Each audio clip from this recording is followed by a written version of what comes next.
I received a game key for Monsters in My Closet from Nekomata Games for review purposes.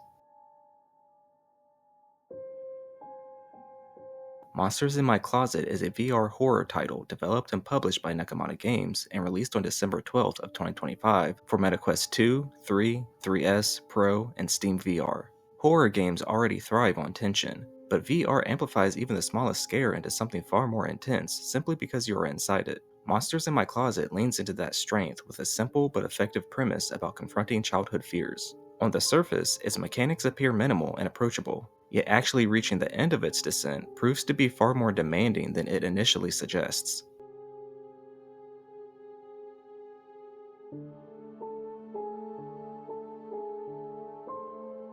There is no traditional narrative structure here, but the game does establish a strong sense of place and mood. You play as a young girl standing in her bedroom late at night. Moonlight spills through the window, illuminating worn posters, old game consoles, and a Tamagotchi sitting quietly on the nightstand. The closet doors are open, revealing a set of stairs descending into darkness, washed in an unsettling red glow. Whatever lies below is clearly not meant to be comforting. The objective is straightforward: face what is hiding there and keep moving forward until you reach the end.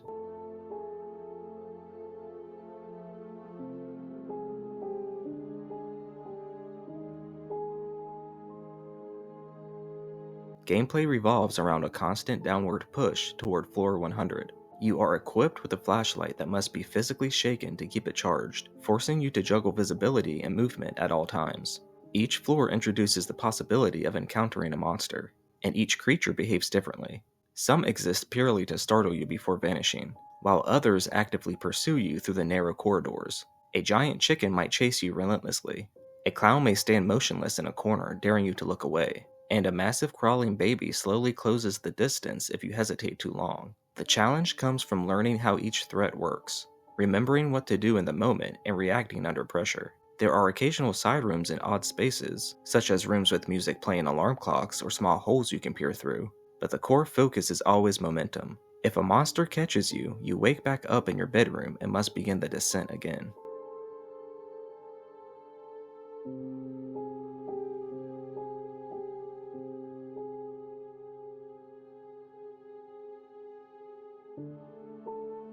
Movement plays a big role in selling the fear. You can sprint, but doing so causes your character to breathe heavily, and you lose awareness of what is happening around you. That loss of control is often more frightening than the monsters themselves, especially when your flashlight barely cuts through the darkness. The game is largely built around trial and error, which can be frustrating at times, but it also reinforces the idea that progress comes from familiarity rather than power. The deeper you go, the more confident you become, even as the game tries to overwhelm you with unpredictability.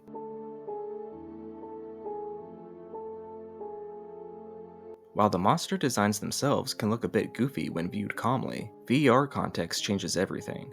The hallways are extremely tight, claustrophobic, and almost completely dark. Your flashlight provides limited comfort, and often the fastest way forward is to run headfirst into the unknown. Occasionally, the game opens into slightly larger rooms, which somehow feel even worse, since there is more space to scan and more angles for something to appear.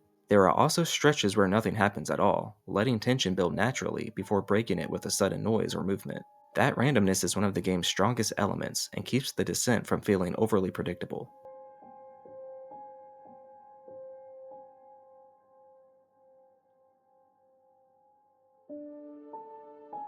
Visually, the game is solid. The starting bedroom is the most detailed environment and does a great job establishing tone. The monsters are simple in design, but their animations and sudden appearances make them effective within the VR space. Audio design is where Monsters in My Closet truly shines. Subtle background sounds, distant thumps, the buzz of your flashlight suddenly shutting off, and sudden footsteps do a lot of heavy lifting. Hearing something sprint behind you without being able to immediately see it is often enough to spike your heart rate, even during quieter moments when nothing else seems to be happening.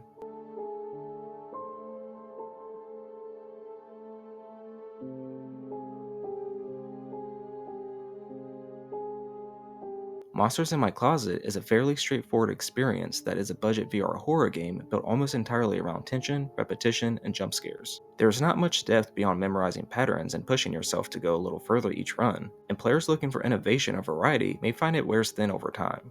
That said, for its price, it delivers a consistently intense and often nerve-wracking experience. If you enjoy horror for horror's sake and want something that challenges your nerves more than your reflexes, this is an easy recommendation. The scares are not just part of the game, they are the game.